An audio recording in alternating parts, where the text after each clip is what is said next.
for Amplifying Voices for Just Climate program at South North.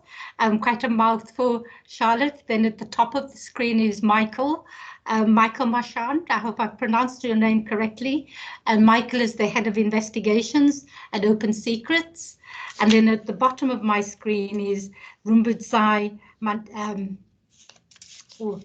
I must just get make sure that I say your surname correctly. Rumbidzai Masango, who is a policy analyst in the Global Foresight and Analyst Unit with the Open Society Foundation. Welcome to you all. I will be introducing Tanya Magaisa, who is an associate at the Africa Division of Human Rights Watch, focusing on the SADC region. She'll be joining us shortly. So if I can start with then, Tanya, if you can just let me know if you're in the room, and then you can just switch on your camera if that's all right, if you're able to do so, and you can just say hello. You in the room? Not yet. Okay, so we'll chat to Tanya and welcome her when she comes back online. So let me kick off by start asking questions of you that I'm sure our students are interested in hearing the answers to. So Charlotte, can I start with you again? Can you give us a brief account of your career, where you started, what you studied, and what your first job was, and your progression from there? Great, yeah, great to be here. So my journey, I studied at UCT. I did a very general undergrad in politics, philosophy, and economics. I really didn't know what I wanted to do. And then I got to honors. I still didn't know, so I did another general honors degree. And I really invested a lot of time in some courses that were focusing on environmental justice. It lighted a fire within me, and I was like, this is it. This is what I really want to do. I was particularly passionate about working in fisheries and justice for small-scale fishers and coastal communities. And then once I graduated, I spent a bunch of time looking for opportunities. And as luck would have it, didn't find much in my very narrow, perfect job that I was looking for. And by pure luck, I just kind of bumped into this organization called South North that I'd never heard of before. I got an internship working on climate change, which I also didn't know that much about. I was like, well, we'll learn on the job. And it was doing really comms work, supporting them with their website and stuff. And SSN, it turns out, it's very project-based, so there was quite a lot of mobility to move around to different projects, which I did quite frequently. I think I changed teams almost every year for the next 4 or 5 years, which was quite a roller coaster. And I finally decided that I really was passionate about cities and climate change and how it affects people. I guess seeing your own city go through it is a big impetus for that. So I started working on my master's, which followed this big public participation process in the Two Rivers Urban Park. That's, as some of you might know, is still ongoing many years later. Shame. But I then decided that this was something I wanted to pursue. So I left SSN and I moved to ICLEI Africa, which focuses much more on cities and climate change. And yet another roller coaster, realized that that was not the right move for me after all. After some time with ICLEI, I decided that actually it was really important for me to have certain values in the work that I did, particularly along social justice lines. I think my master's, honestly, focusing on the participation process was a big influence for me. So I moved back to SSN afterwards in a surprise about turn. And I've been there for 2.5 years, working on a program that is really trying to build local ownership of climate action, currently on a program that's looking at climate adaptation at the local level. So that's how I got to where I am. Over to you, Safia. Safia, you're on mute. Thank you, Megan. I started saying it'll be interesting to see the kind of trends in career paths. So Rumbidzai, maybe if we can ask you the same question. Sure, thanks, and good afternoon to everyone. Thanks for the opportunity to share a little bit of insight into my career and my relation to UCT. So like Charlotte, I also studied PPE. Initially, that was my first program that I was enrolled into. And as life would have it, sometimes things don't always end up how you want it to be. So in the end, I ended up graduating with a Bachelor of Social Science in Politics and Philosophy. But yeah, let's just say the long and the short is economics wasn't exactly my strong point. But nevertheless, ironically, I ended up venturing in a career that actually deals with economics. So the irony of it all. So after I graduated in 2009, I basically started a job, an internship in Cape Town with the organization called the Economic Justice Network. It's essentially a network of Christian councils in Southern Africa that do justice work in communities, but also work with what others would familiarly know as the South African Council of Churches here. So they're a member of that. And so I was also an intern, doing the coffee runs, typing up minutes from meetings, that sort of stuff. But eventually, I think luck would have had it that they saw some potential in me. And after a year, I was sent to Zambia on an exchange program through the fellowship exchange with the Norwegian Fredskorpset. It's basically their Peace Corps type program. And then thereafter, I went back to Cape Town and I did a lot of work that focused on gender justice and economic justice. Most of you would be familiar with the mining indaba. So we ran the alternative mining indaba and I was the one coordinating that. And I did that for about 5 years. Then things just started to get a bit monotonous. I wanted to see more change. And then I ended up at Central European University in Budapest, where I did my master's in public administration. And then thereafter, it opened so many doors because that university is affiliated with the Open Society Foundation. So I had a full scholarship. I was actually paid to study. And so I managed to focus on doing that, which was awesome. That opened doors to an internship in Geneva, where I was working at the Human Rights Council. And then thereafter, I actually worked with Thabo Mbeki in Kenya on a campaign that sought to curb illicit financial flows. But fast forward to where I am now, I am still in the open society space and now working for the foundation itself. Before my current role, I was working as the Economic Justice Program Manager for OSISA, which is the Open Society Initiative for Southern Africa, based here in Johannesburg. And then last year, I then got another promotion to work as the policy analyst for the Global South in the Global Foresight and Analysis Unit. So I'll stop there, but in general, that's kind of a brief summary of my career projection. Thank you, and over.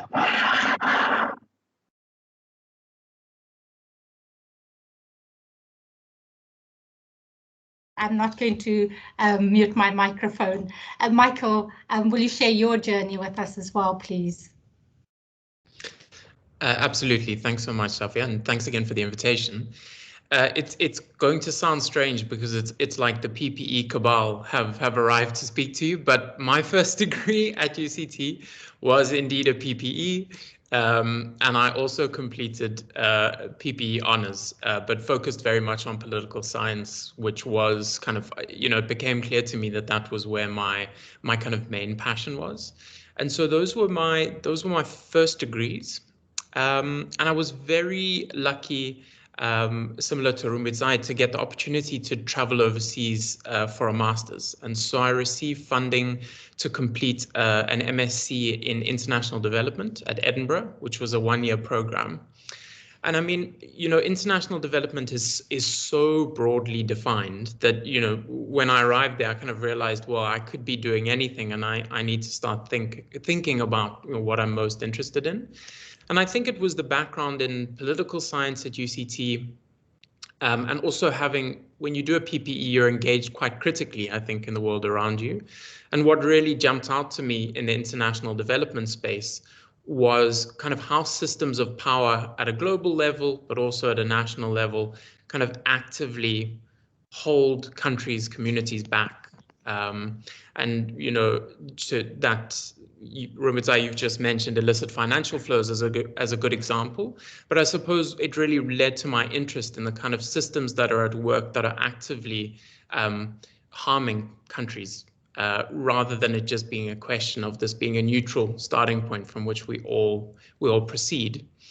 And it just so happens, and this I'll return later when we speak about you know, the benefits of university and the benefits of the networks that you build. But while I was completing my master's degree, one of my former politics tutors put up an ad on Facebook about looking for an intern at this organization called Open Secrets in Cape Town.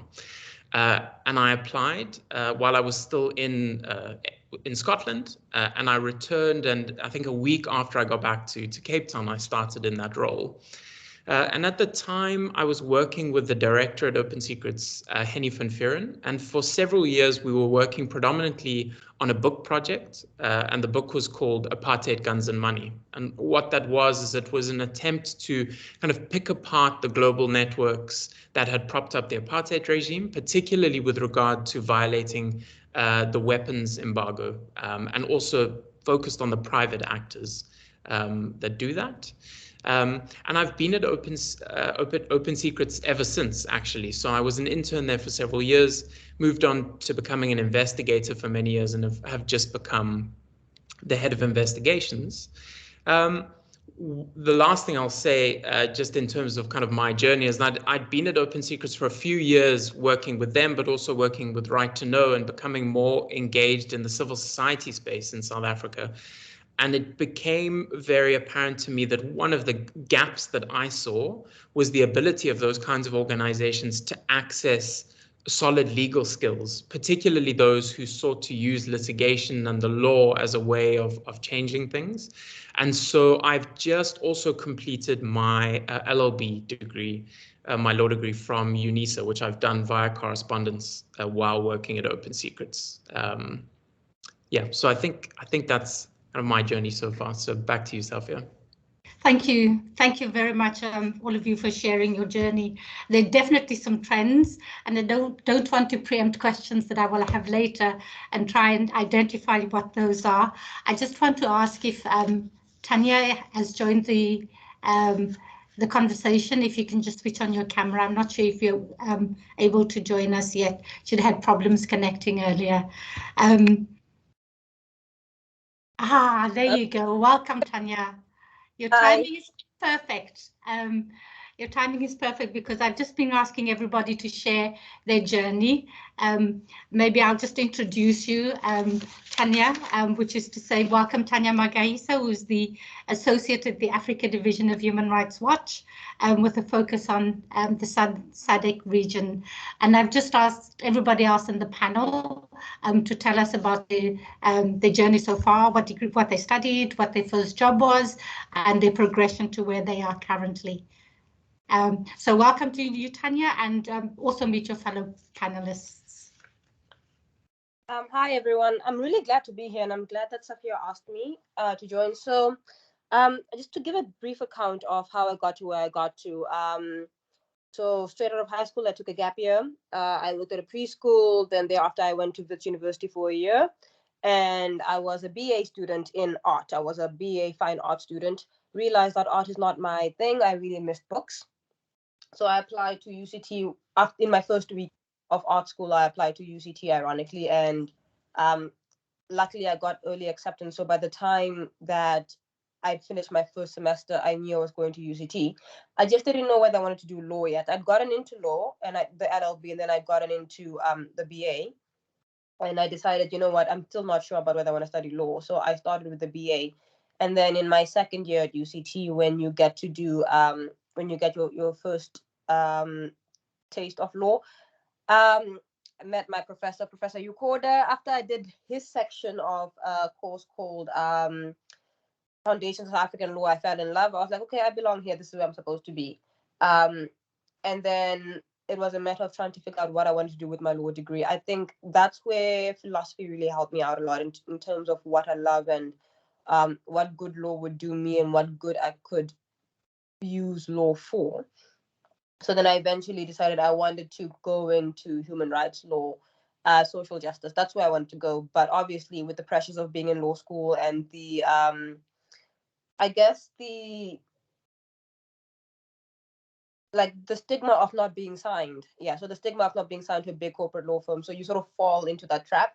It wasn't where I wanted to be. So I did interview with a few big 5 law firms. I did get a few offers.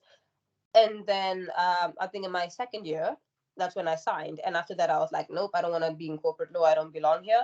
And I started working towards where I actually want to be now. So I did sacrifice. I sacrificed a big load of my personal life. I sacrificed having a social life. To some degree, I sacrificed some of my academics, but that's simply because I had a specific goal. I knew where I wanted to be, and I knew what I needed to do to get to where I want to be. So I started working towards organizations like Amnesty International and Human Rights Watch. And also, yeah, so that's how I got into wanting to work for international human rights organizations. Yeah, then in terms of my first job was at a shoe shop, so it's not really anything related to what I wanted. That was my very, very first job, was retail. But I think my first proper taste of social justice was when I did an internship with the Legal Resources Center. That would have been in my second year, just before I actually got signed. And then thereafter, I went after social justice organization after social justice organization. I worked with CASAC. I started my own human rights organization. It was a student society. And then I did internships. I worked with, including in the university itself. So I worked with the law clinic, and then I worked with the refugee clinic, and I volunteered extra time after that. And I mean, I think it was also just a matter of realizing how I responded to certain kinds of jobs. So if I'm in corporate law, I did the work, I did it well. Whereas if I was in a social justice space, I did the work and never stopped. So that's how I figured out where I want to be. Thank you for sharing your journey as well, Tanya. And with moving, it sounds like if you're working in this particular space, there needs to be an openness to opportunity that will clarify passion and interest and solidify that, and that enables one to move from one space to another space to another job. And so to be able to do that, one needs to have a particular set of skills. And so the question I want to ask you, Charlotte, is what would you say were the core skills that you used, that you're using in your current role, that you either got from your degree or that you've acquired and developed over time? Yeah, this was actually a really tricky question. I'm sure we're all going to say a mix of both. Well, I hope a mix of both, learning on the job and using at least something from our degrees.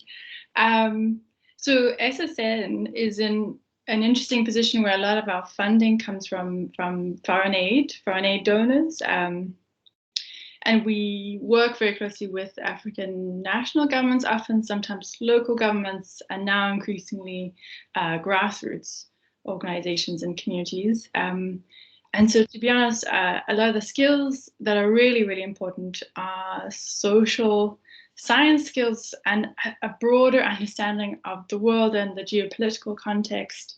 And I think certainly my degree gave me a bit of that in politics and a bit of a sense in philosophy as well, in understanding justice, and some of the transitional justice courses were great. Economics, on the other hand, I think I'm with Rumbidzai that undergrad economics was my least favorite thing of everything, and to date have not found it useful. I hope there's no economics students students in the audience. But I did postgrad for my honors, and there's a huge, at least when I did it, there was a huge difference. Postgrad ecos opened up a whole world that was really fascinating, particularly with environmental sustainability. So that did help me. I think, though, that the most important skill was to continue to learn about the broader context of where you're working and who you're working with as being very important. So a big part of it is also understanding different kinds of paradigms that are sometimes hidden in the work that we do, that I think a PPE particularly prepares you for, understanding that money coming from the UK that's going to a country like Ethiopia comes with a lot of baggage and a lot of power dynamics that it's really important that you have to understand, so that you don't, particularly in a social justice context, end up creating harm without realizing what you're doing in your work. And I think all of our organizations, there's an element of having to be really considered about what we choose to do with our time and our work. And on a really basic level, the one thing I really wish I had spent more time learning at UCT was how to use Excel. That really helped later on. It's going to be useful, but it is. Yeah, and I think a lot of project management skills are a core part of what we have to do day to day. It's not always the most exciting part. And I think it's really, you learn on the job is probably the best way to do that. But actually a lot of kind of legal, like setting up contracts and managing budgets, how to do reporting, big part of that you can learn on the job. But yeah, and I think the key thing as well is writing skills. Just being able to communicate succinctly and clearly is a valuable skill in any field that I think at least having a social science background does prepare you for to some degree. So yeah, that's it. Over to you, Safia. Thank you. I see a lot of noddings of heads. Anything in addition to what Charlotte said, Rumbidzai? Thanks, Safia. And yeah, I think it's a great segue just to pick up on what's been mentioned. So I work more in the philanthropy space, and basically what that means is we give money to NGOs that do work on human rights and justice. And what that entails is there's a lot of writing of reports, there's a lot of reading of reports, there's a lot of analytical application to make sure, for lack of a better word, that the money we gave wasn't swindled or stolen and something like this. So I think coming to the math aspect, I had to really learn how to read audited financial statements, for example. But this is a skill that the organization was able to actually provide because everyone was getting trained on how to do that. So it's just an encouragement that sometimes you may look at a job profile and you see, oh, but I'm not sure if I quite can fit in there.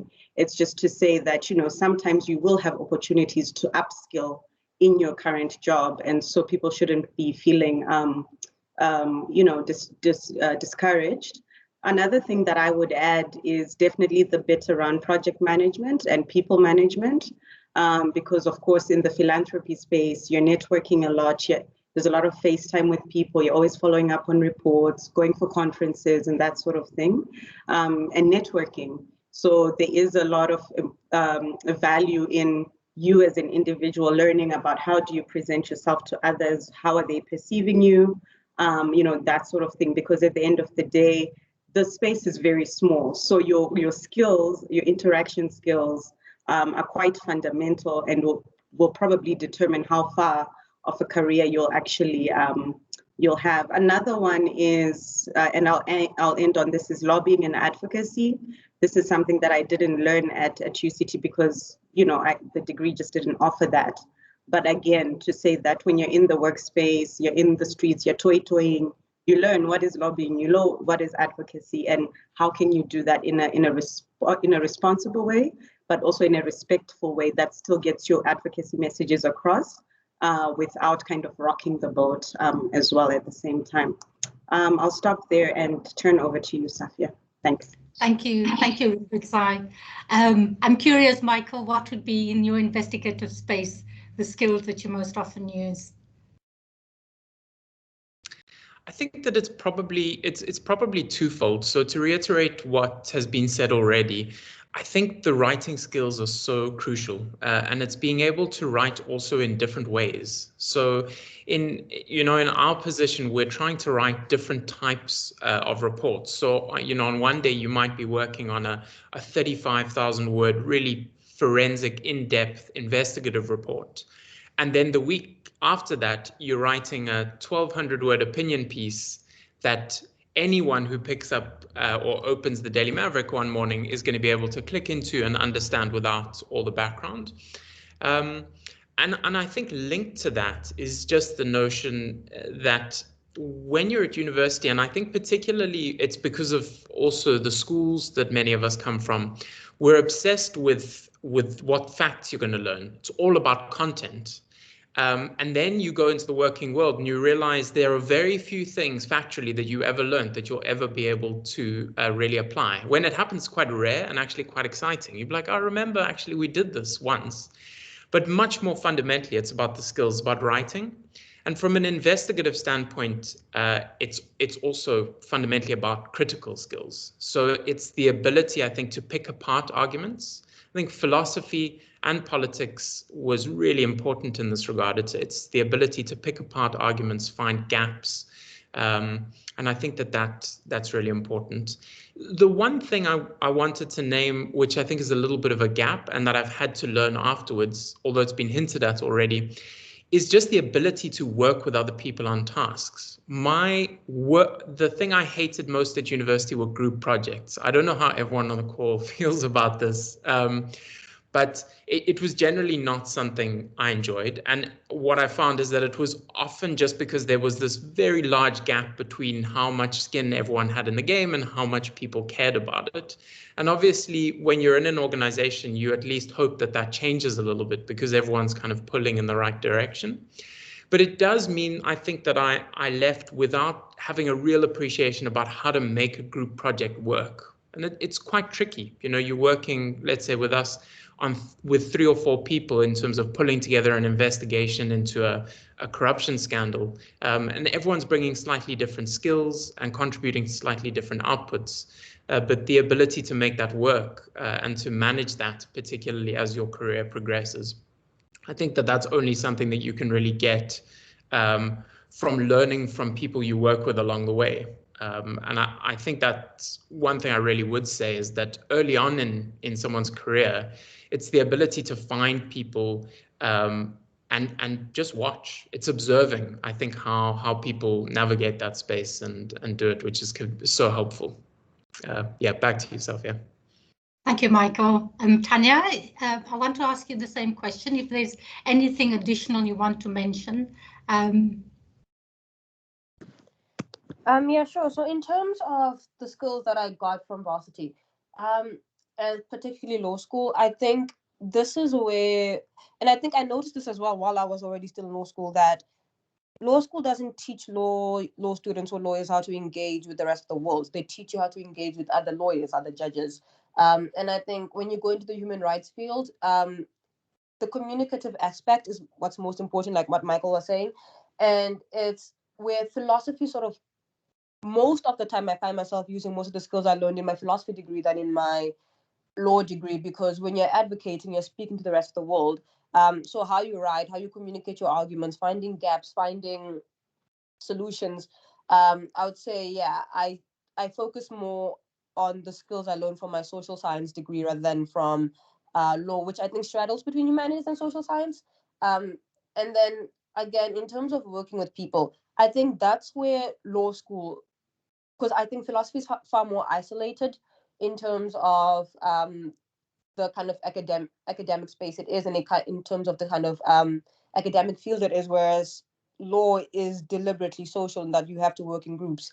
And where it was lacking in terms of academics, they pulled through in terms of the social aspect of the law faculty, which is that many people joined organizations. We had to do community service, and by virtue of that you had to join a lot of societies.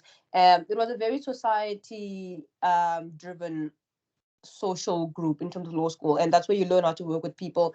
And because you join a different group every year. You meet different people. You join a different team. You get to learn a lot about your own personality, and you pick up on aspects of your personality that you need to work on, that you need to be cautious of, and that helps in the working world when you're meeting strangers and there's something really on the line. Like in so I'll give you an example. This January, I woke up on Wednesday and suddenly there's a war in Cabo Delgado, and this was a time where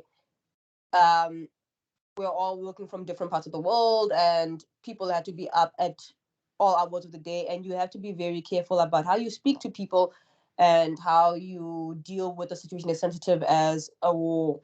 And I think that's where I think the law school really helped in terms of skills, in terms of working with people, in terms of understanding people, but in terms of the communicative aspect, in terms of advocating, I would say that's where the social sciences would come in. But yeah, I don't think I really use much of my law skills. And I think also just notorious because UCT's law faculty is known for being a very theoretical academic space. So it's not a very practical area. So you don't really learn very much about being a lawyer, but litigation. So that's something that I had to learn. The practical skills I have to learn on the job. Argumentative skills, communicative skills I learned from the social sciences. And I guess, so basically UCT being very social in that it was more for like a, yay, everybody be friends is what helped me. Thank you, Tanya. There seemed to be some recognition from Rumbidzai of some of those skills.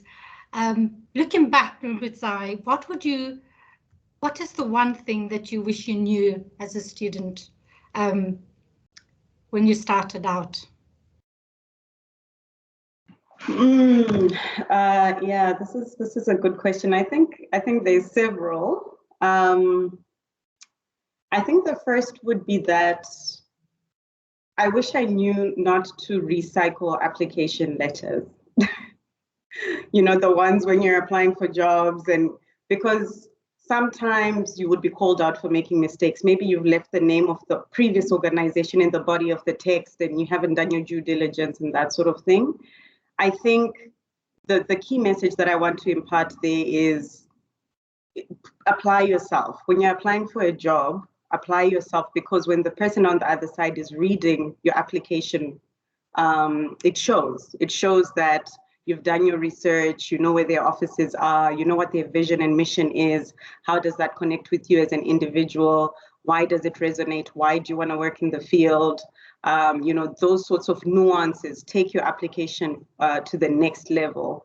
And so I think if I had known that sooner, I think when I knocked on doors or put in an application, it may have helped to really make a better case for me in terms of getting my foot through the door, or people really paying attention and listening when I started out. And then the second is, I was quite fortunate. So in my first job at Economic Justice Network, the manager there somehow just took me under his wing. We would co-write, even though I was still going to get his coffee at lunchtime and quiche and whatever the case may be. He still gave me the opportunities to write and co-publish with him, which I guess for me as an intern was kind of like, wow, oh my goodness, I'm in a journal. This is insane. But what grew out of that humility and just kind of saying, okay, if that's the opportunity I'm being given to put myself out there, let me just apply myself. It really resulted in a mentor-mentee relationship. And I think this is something that I would definitely encourage. So not only in your workspace, but also just looking at your hopes and dreams when it looks towards a career projection, to say, who out there currently has the kind of job that I would love to have in the future? And then going maybe to their LinkedIn profile and seeing, okay, they studied this, they did that, they know this person and this and that. You can, and nowadays technology can actually help you to get to where you need to be faster. And, you know, there's no harm in reaching out. I think that's another thing I learned quite late, and I wish I knew before. Sometimes you may feel a bit of like an imposter syndrome. Oh, I don't want to reach out to so-and-so because maybe I'm bothering them or something like this. I think I wish if I had known, I would have inboxed, you know, quite a few people in LinkedIn, not as a spammer, but to genuinely just try and have a coffee and find out, you know, how's your career going? I'm in this field, I'm new. Are there any networks that I should be a part of? And also, do you have any internship opportunities? I'm willing to work for free. I know it's a pandemic, just to kind of start the conversation that way. I think that's another key message that I would just want to impart to people that are on this call. Just find a mentor, and when you're looking for a job, apply yourself when you're making that application. Thanks, and over. Thank you. Bye. Charlotte, can I ask you, when you work in the social justice space, how do you measure your success? What gives you that feeling of achievement?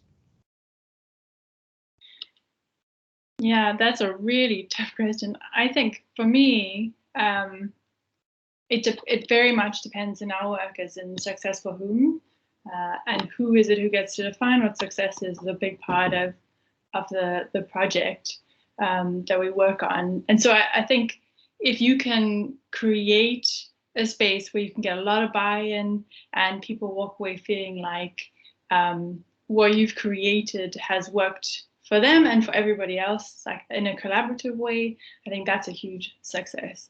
It may not always be that you figured out what the solution is and then the solution was implemented. It may be that you had a process that worked and that was fair and inclusive. And so often that means that what ends up actually taking place might look very different from what you planned it would be. And that can mean that defining success ahead of time can be very difficult. But I think it's important that you have certain principles of how you're going to work and with whom you're going to work. And if you can make that process a success, I think that's really, what we strive for. So Michael, can I ask you also to tag on to that question?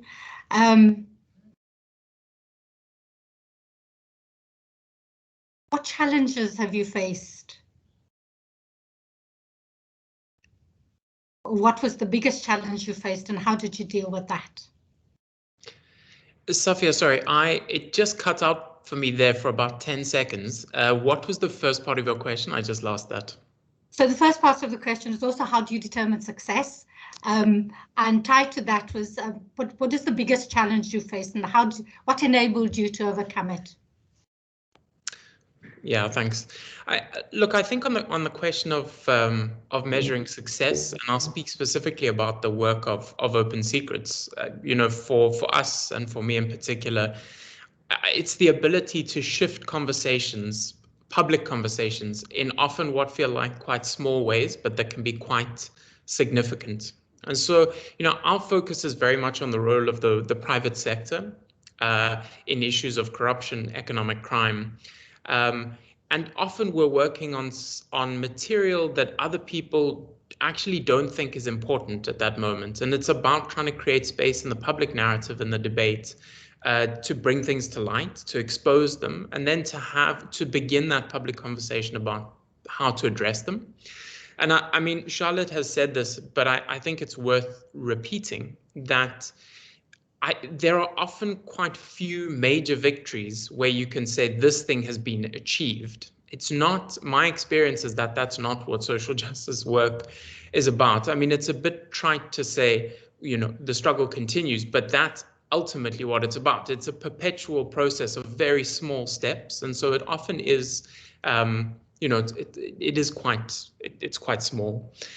In terms of obstacles, I'll speak about them maybe quite personally, and it also links to that previous question about what I wish I'd known. I think one of the things I wish I'd known is to be slightly less worried about having an incredibly detailed plot of where I was going for the next 5 years. I put a huge amount of pressure on myself when I was at university to know where I'd be. And part of that is because maybe your master's funding application will ask you that, and you have to come up with an answer. But I think what I've found is that it's by preparing yourself, putting yourself in the right places, and this was Rumbidzai's point, right, about engaging with people, making an effort to be out there, doing as well as you can at university. And it's really only as you do those things that opportunities present themselves. And you very often will find yourself in an incredible position that you had not even imagined a year or two before. And it's to kind of take that pressure off. And then another major challenge, and this again is quite personal, but I wanted to flag it because I think it's quite fundamental, is that even the title of the event, right, Careers in Social Justice, it does raise a tension that I think we have to acknowledge, is that obviously for all of us personally, we are pursuing a career. We're looking for jobs and we're looking to do well in that job and to advance. But in a country like South Africa, that inevitably puts you in a position where you are among an extraordinary minority of people. And the challenge is, to me, it's to stop myself always and say, am I doing this because it's for my progression in this career or job was good for me? Or is it because I think the work is inherently valuable and actually does make a contribution in some way to something that I, based on my values, think is an important thing to do? And that's something I think you have to do as an individual, but also the organizations that you work on. It's about finding those organizations that are reflective and critical and actually do grapple with those contradictions and kind of deal with them head on, I think. Yeah, back to you. Thank you, Michael. Tanya, I have a question for you from Stein Willems, and he asks, I'm assuming it's him, I apologize if it's not. I'm studying human rights law. Job opportunities in this domain, however, often require an applicant to have several years of professional experience, but how to find the first job in this field as a recent graduate? Any thoughts from you? Hi, so to answer that question, no, you're going to need experience. I'm not going to lie to you, and you're going to need at least several years of experience, which is why I started while I was in varsity. The best way to get into the human rights field is to start while you're still in school. So get internships, join organizations, during your vacation, take up any pro bono work there. So like lawyers for human rights and the Legal Resources Center and even the UCT Law Clinic and the Refugee Clinic, they will take in students who want to do extra work during the holidays. There really is, it's very, very difficult to get into the human rights field without a CV that's built on human rights. When I first started looking for work, I would say in my second year in law school, when I started looking towards the human rights field, I Googled a lot of the people who were entry-level applicants to organizations like Amnesty and Human Rights Watch. And if you look at their CVs, and then if you look at my current CV right now, there's very similar trends in what we did in varsity. There simply is no easy way to get into the human rights field without having any kind of experience. You can't get in. It's not like getting your articles. You can't get in straight out of varsity without any kind of indication that you are purely interested in this work. And one of the reasons why is because, especially in South Africa, the South African law degree doesn't specialize. And because there's no specialization, unlike with the States, because there's no specialization, there's no way to tell how interested you are in human rights work. It's predominantly geared towards the commercial law. Yeah, being prepared for that mostly. So there's no way to get into, that's your answer basically. There's no way in without any kind of experience. Unless, of course, you become an attorney for your Legal Resources Center, but even then they look for CVs that are very similar to what I have. Thank you.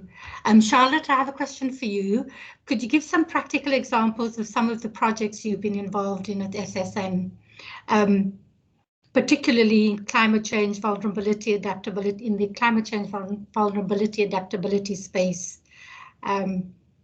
There is a perception that SSN is predominantly in the policy focused. Yeah, yes, so it's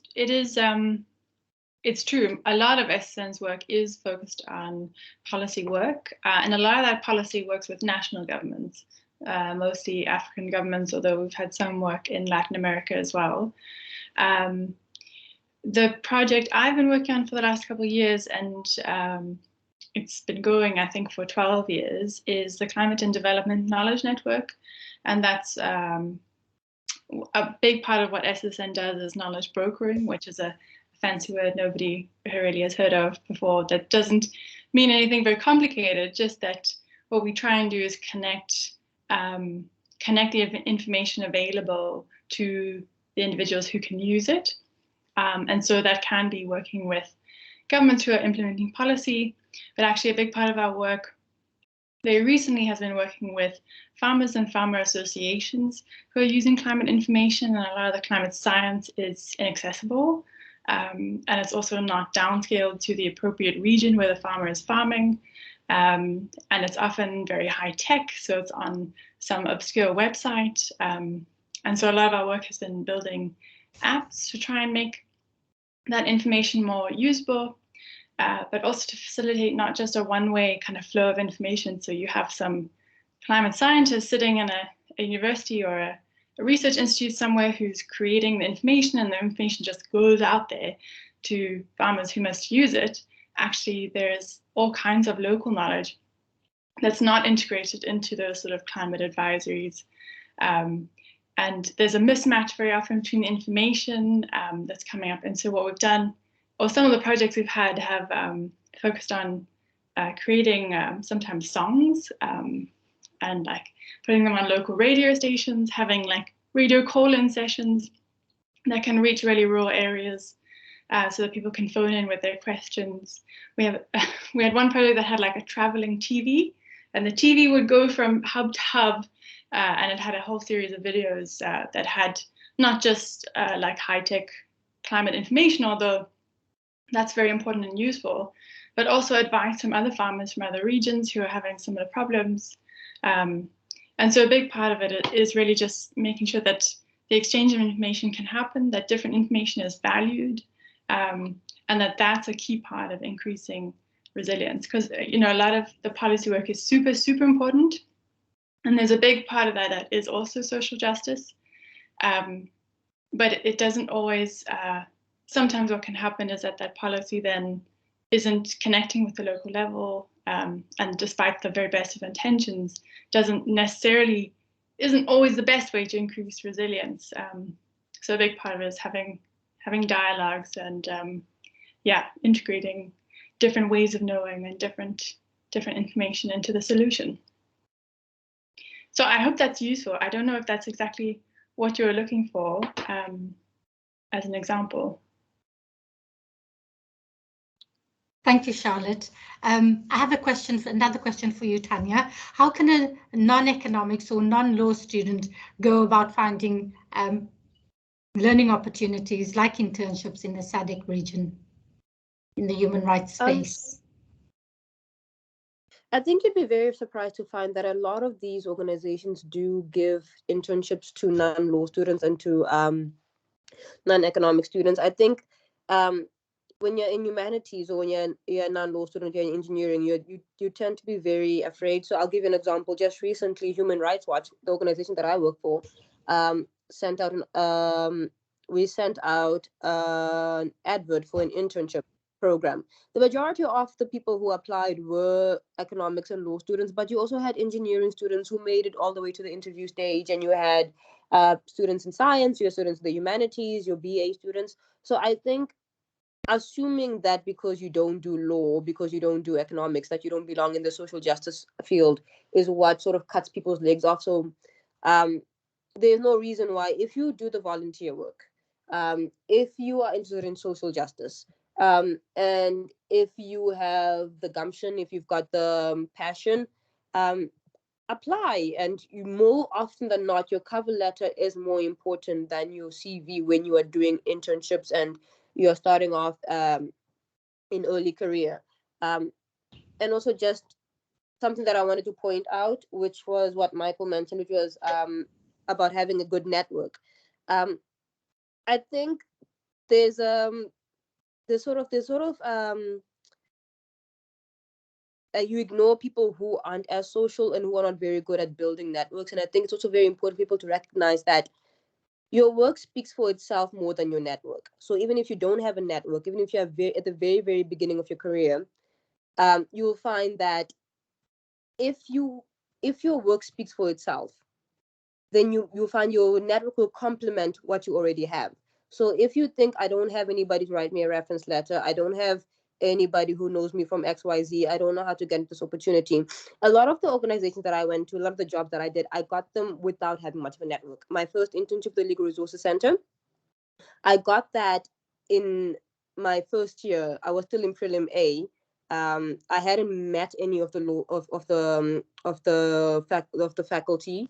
I didn't have anyone much to write me a reference letter, and I still got the internship. The current job that I have now, nobody knew me.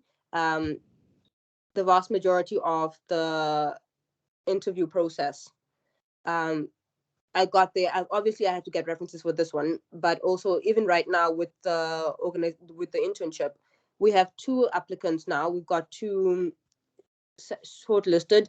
The references just are not coming through, but the work speaks for itself. So I don't think anybody should ever be, because I think people get intimidated by, you need a network, you need to know people. Dude, you can literally do this on your own. So I think that's something that people should always remember, that especially at the very beginning of the career, you don't have a network. So don't be intimidated by the fact that you don't have somebody to write you a reference letter, or you don't have somebody to point to say this one is good. If you're the shit, you're the shit. Oh, sorry. Sorry. My apologies. But if you're good, you're good. Thank you.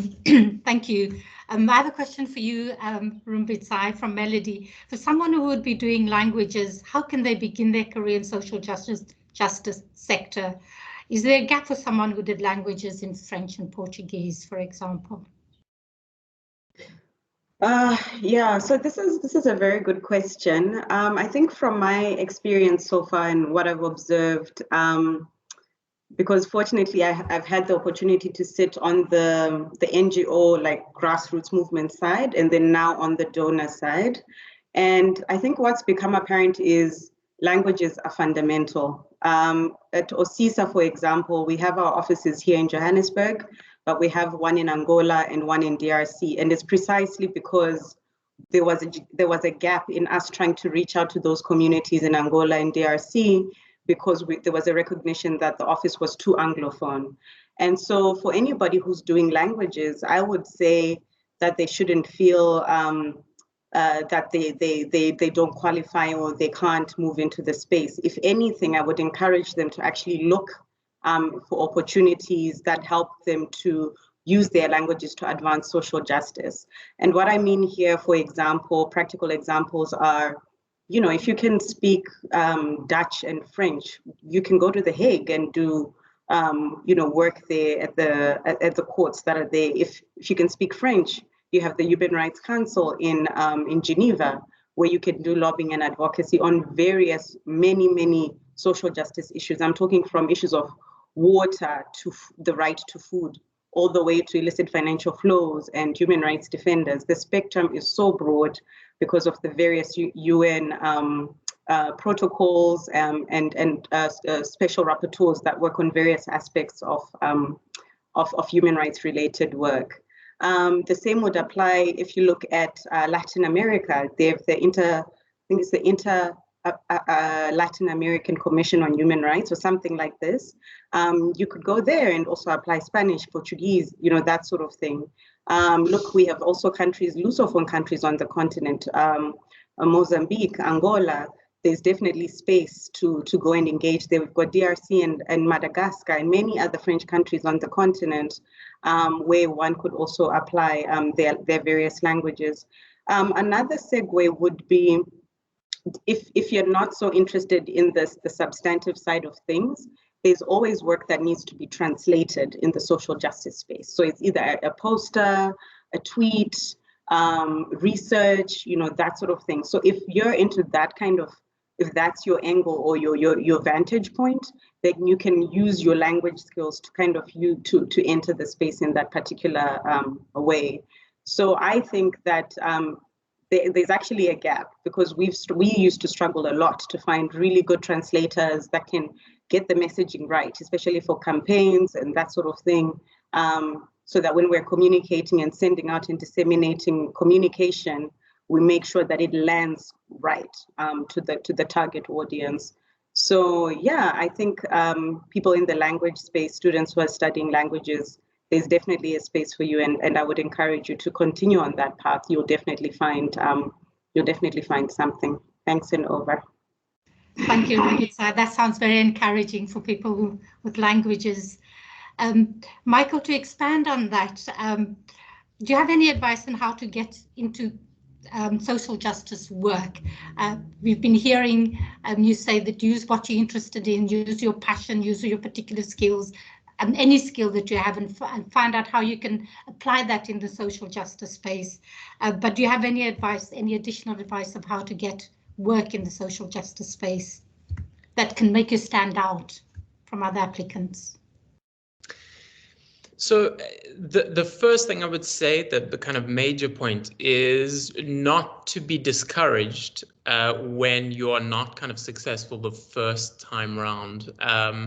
And this, I think, it's at every stage, from kind of funding for your postgraduate studies all the way through to those early internships, is that it's statistics, you're going to be told no more often than you're going to say yes. And so I think it's it's that mindset early on, which I think is really really helpful. I think in terms of how to stand out, one of the things I wish I had done more is to identify the opportunities that are not formal job positions, but are that involvement in campaigning types of issues. And so, for example, a good example of this, although it's from the past, right, was around the Right to Know campaign and how that drew in a whole range of student activists to tackle the secrecy bill. There are all sorts of social justice campaign issues that you can engage in as a student that will introduce you to, I guess, broaden your horizons. And also just start to show you what you're interested in and what the possibilities are. And that can be on any range of issues that you might be interested in.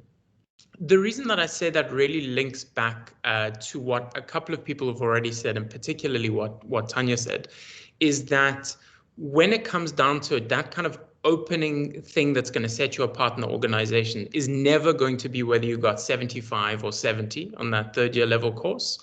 And it's very unlikely going to be down to 1 or 2 lines in the CV. Things that really set you apart are that cover letter that show you have actually engaged in the kind of material that organization is interested in, and that you've thought about it, you've reflected on it. And I think that's the kind of thing that engagement on campaigning issues and other volunteer work can really give you. Because when you first engage with someone, either for an internship or a volunteership, that's really what you're looking for. It's like, this person wants to be here, and not just because they're looking for anything, but they're interested in this thing. Yeah, I think I'll leave it there. Thank you. Obviously, top of mind from a lot of students is how can one find out about job opportunities? Where can one find internships? Any other tips, Charlotte? Yeah, so I see Megan has already posted some great links in the chat, which is wonderful. And NGO Pulse is absolutely a good place to look for opportunities. We also, if you are particularly interested in things related to the climate or climate change and development, ACDI have a newsletter and they have a portal, ACDI at UCT, the African Climate and Development Initiative. I hope I got that right. But yeah, they are amazing in sharing opportunities. If you sign up to their newsletter, they often have a little section with job opportunities. Yeah, I think that's a good one. There are, for international opportunities, you can also, there's a newsletter called Climate L that you can sign up to, but then you will be bombarded with job offers in Lebanon that you probably are not actually looking for. So it's a little bit of, oh, thank you so much, Megan. I see she's just posted in the chat a link to the ACDI. That's wonderful. Yeah, so that would be my tip, is to check them out. Thank you. And Tanya, last tip from you. Yeah, so I think in terms of trying to get a job, it's mostly just talking and Googling. So yeah, the way that I got my opportunities was simply just Googling human rights work all over the world, and I just applied anywhere and everywhere. So I don't really have much of specific tips that I can tell, anyone except that I spend a lot of time on my computer just reading through every organization I could find.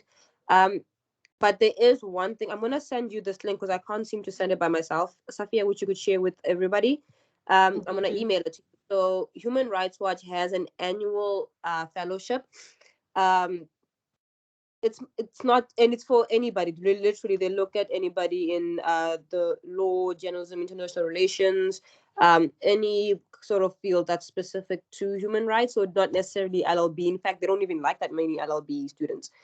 So this is one way to get into the international human rights field. It's not a proper job, but it's a very good fellowship. You work with them for a year. So I'm going to email that to you, Safia, and you could share it with everybody else, please. Oops. Thank you. Yes, I will share it with everybody else. Thank you for that. I know we pressed for time and that people have other commitments. I just want to say thank you very, very much to Charlotte, to Michael, to Rumbidzai, to Tanya for sharing, being incredibly generous and sharing your knowledge and your insights and your tips and your contacts and your details with our students. I'm sure it has opened up and expanded the horizon for a lot of students in terms of what opportunities there are. Thank you very much, everybody, and have a good weekend. Thanks, Safia. You're welcome. Bye-bye. Bye, Charlotte. Bye, Rumbidzai, and bye, Tanya. Bye, everyone. Bye-bye. Thank you, everybody else, for joining us your time.